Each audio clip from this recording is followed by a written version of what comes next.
All right, I have to be a little quiet for this one. I've been looking forward to keeping on with my countdown. Before doing that, I want to do a couple little updates. I am starting another channel, which is more kid focused, because I think this is a good thing that we are doing here, exploring these chapters and things. And my kids want to get involved with that, so I'm going to do a kids explore books. And as my oldest one is going through The Hobbit and later Lord of the Rings, I'm going to do kind of interview sort of things every few chapters just to talk about it. And we already did the first one, and it was so fun. And with my younger daughter, we did one as well for the first book of Harry Potter. And we are only like 5 chapters into that. And she's giving me her thoughts, and she hasn't seen the movies. So it's very new to her. And it was like the funniest thing. It'll have kind of a more kid vibe. I think it will be good. The mission of the channel for that one is to hopefully have some kids that can follow along and enjoy these books. Also enjoy reactions, kind of like what people have been doing here. So I'm going to have that, and I'll promote it once here, and then I'll just leave it there. And you're welcome to come over and enjoy that. And it's supposed to be, more kid focused. Another couple things. I have 2 videos prepared, or that I'm preparing. One is for a collaboration that I have, I've been just kind of giggling to myself preparing for that. And then another one is going to be Malazan focused. Again, I'm not done with Malazan, even though I'm done with the series. But now I have some time to do some of the sillier sorts of things. And so I have something prepared for this channel, apart from this top 100. I have those couple things that I think people are going to at least find kind of silly, and I hope people will find it funny. So let's keep going with the list. At number 75, I have Andarist. Don't have much to say about him, even though he had an awesome sword. I liked his storyline, his little bit of bitterness about Animander Rake, and then we see how that kind of would bleed into some other characters. Especially when we get to Clip, it's some of that same sort of feeling, or with Silchus Ruin. Speaking of Silchus Ruin, he's my number 74, which I considered having him much, much higher. But, if we had a movie or a comic book or something, it would be the coolest looking character, I think. And he has this Hust sword, and I was just obsessed with him in Reaper's Gale. And then I sort of got bored by his storyline. So still looking forward. Still love Silchus Ruin, but everyone in this top 75, I really do like a lot, and they're just people I like more. So number 73, I have Crump. I think every time he's in a scene, it just pops, and especially how it just starts with Igatan. Just the crazy what he did, and I just love him. Picker, also love Picker a lot. More, I didn't really resonate with Picker with the first book, but it was with the third book that I thought she was going to be even, when she gets Gruntel's Torques, I thought this is very interesting.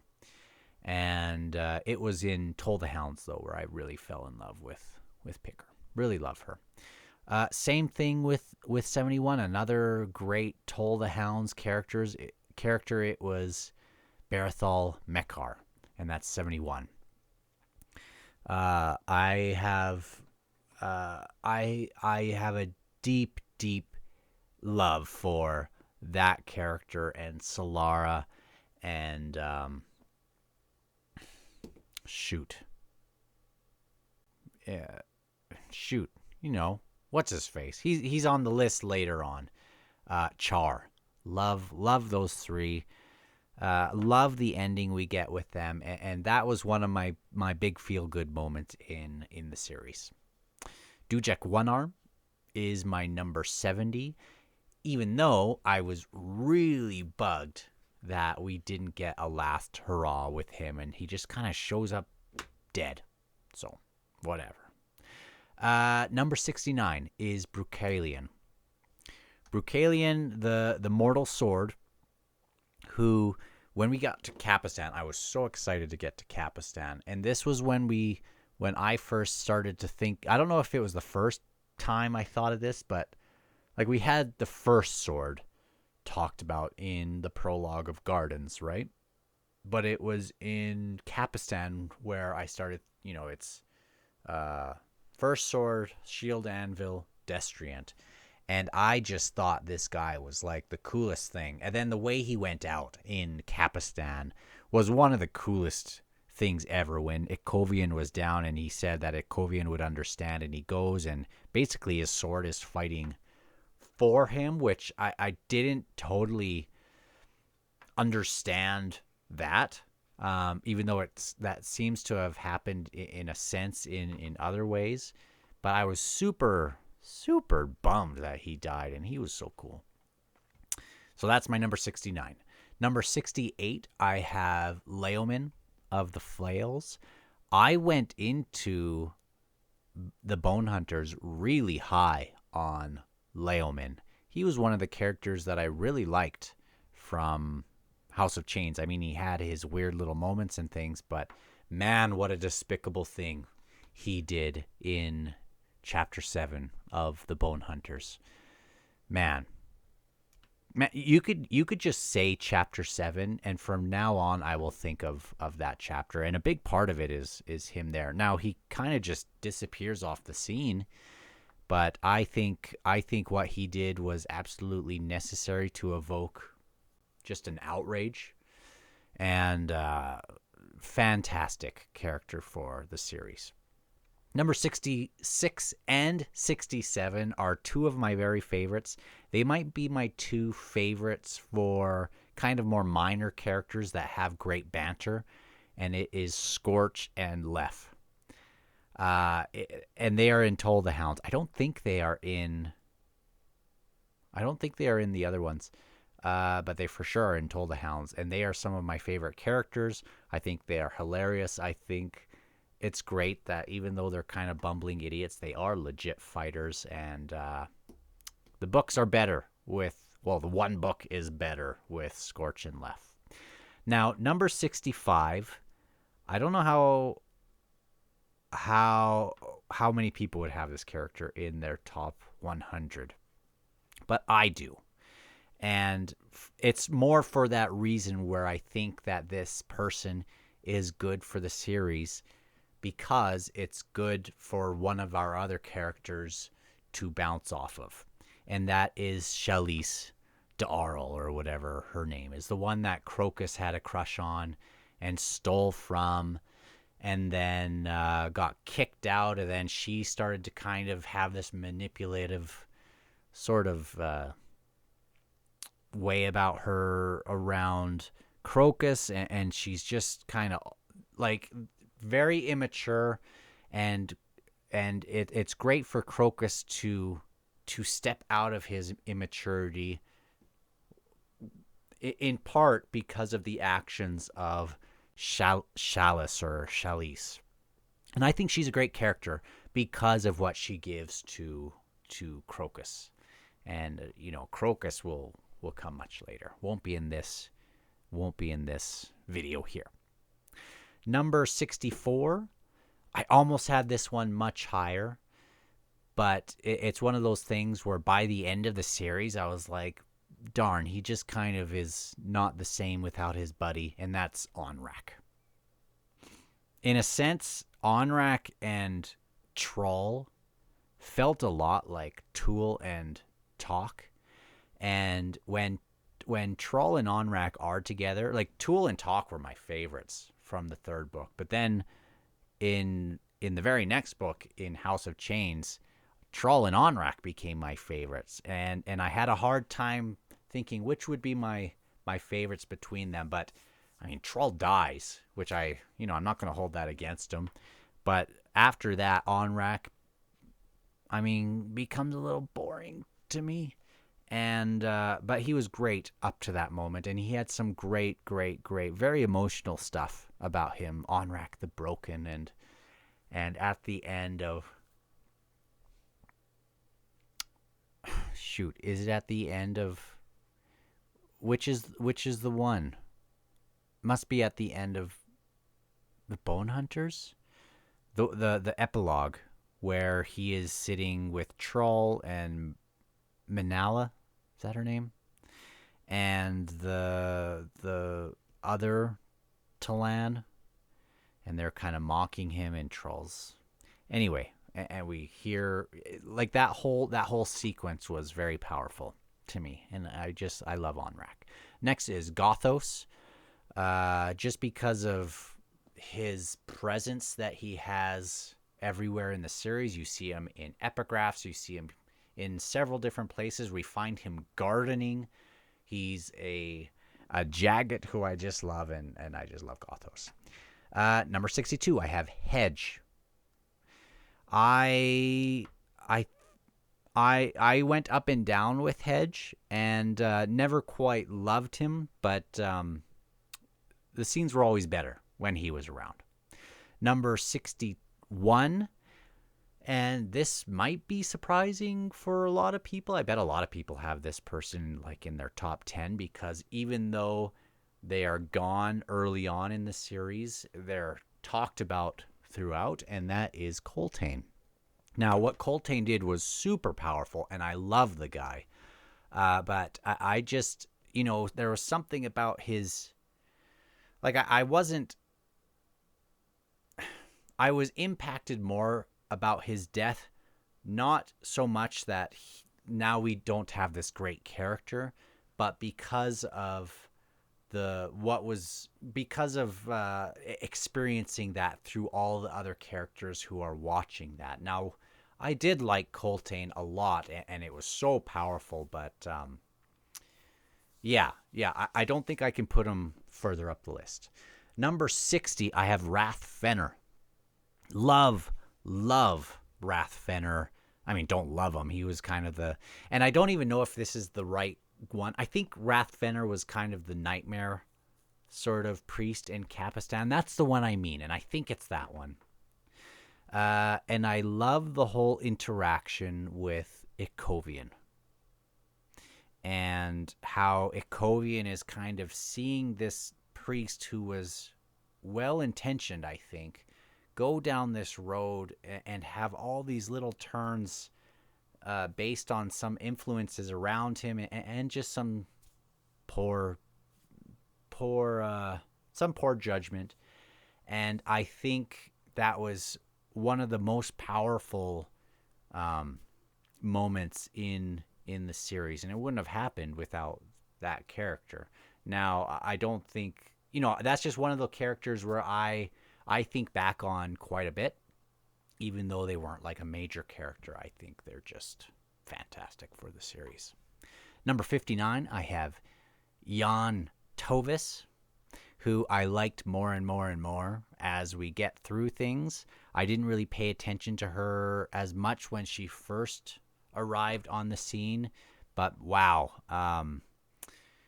Like in Midnight Tides, I wasn't really focused on her storyline. I think I will next time. And even in Bone Hunters, I was focused on some other things. But certainly when we got to Reaper's Gale, and in Dust of Dreams, and in The Crippled God, man, she was such a good character. Next, I have a character who's going to sort of stand for a group of characters. And this is at 58. I have Mok. And I don't remember the other Segula's name, but I'm just having him stand for all the Segula. I just love the Segula. I wish we had more Segula stuff in the series. I think I've heard that we do get more in other...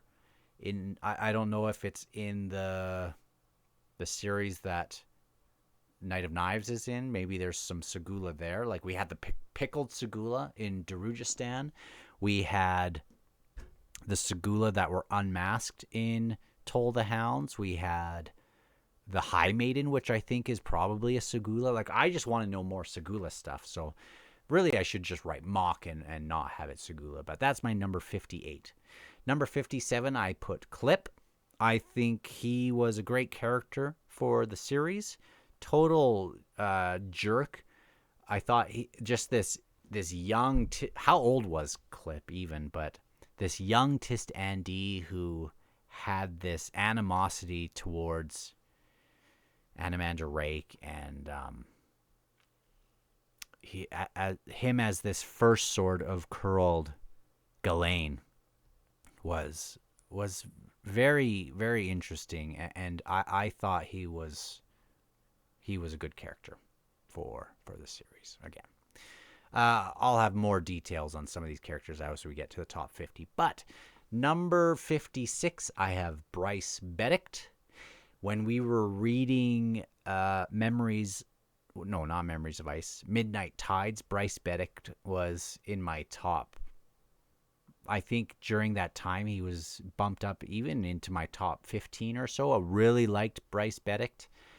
Then he started dating and well, first he died, which, like, don't die if you want to stay in my top 50, and then don't start dating.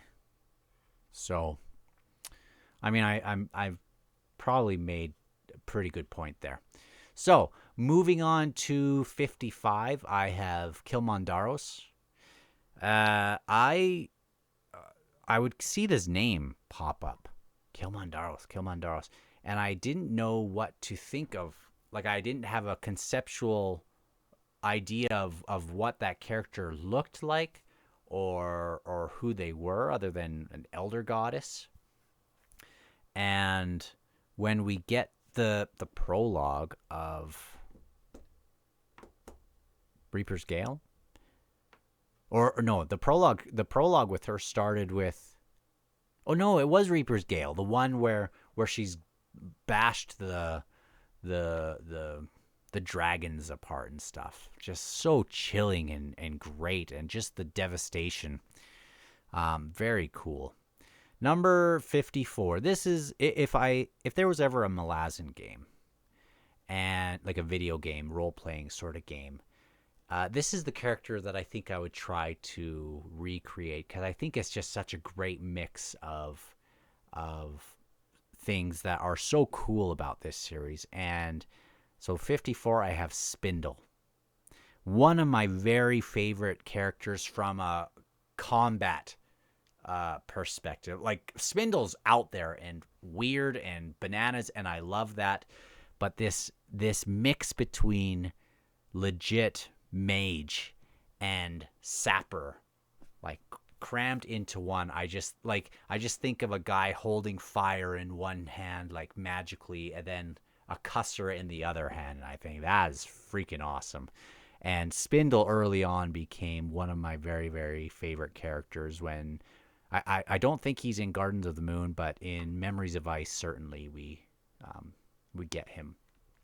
Number 53, I think this was the first character that I started to really like, and didn't end up being a main character to me in the end, but or like really main character. I thought maybe he would be, but it is Mallet.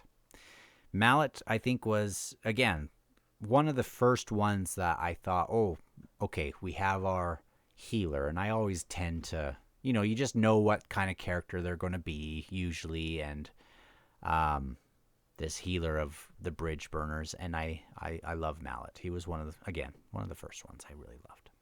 Number 52, only because of one aspect, and that is his creepy laugh. It is Throat Slitter. And I just want to know what it sounds like. But I chuckled to myself almost every time. And it was the same joke every time about Throat Slitter. But it did make me laugh every time that we had him.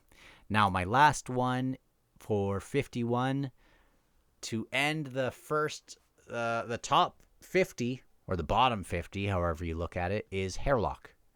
Hairlock, Man, I wish we had more Hairlock because he was so funny in the first book when Quick Ben would just like kick him away, and I can't wait to read the first book again, in part to get more Hairlock. And by the way, I have started reading the first book a little bit again. Spoiler alert.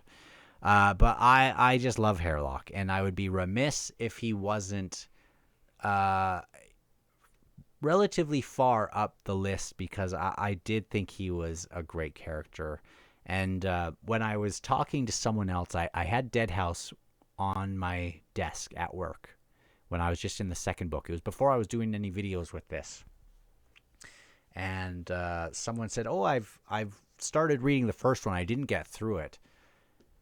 So she's read some of Gardens, and she said, I didn't know exactly what was going on, but there was this little puppet thing that would keep getting battered around and was angry. And so I said, "Oh, that's Hairlock. He's one of my favorites." And I wish we got more of him. When we got Talamandus, I thought I would have the same vibes as what we got with Hairlock, and we didn't quite, but still think he's great. And those are my top 50 of the, what are my bottom 50? Sorry, I'm rambling. It's been a busy day, but I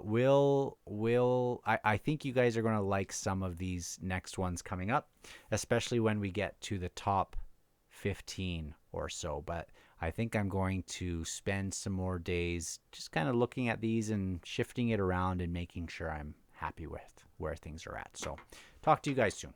Bye.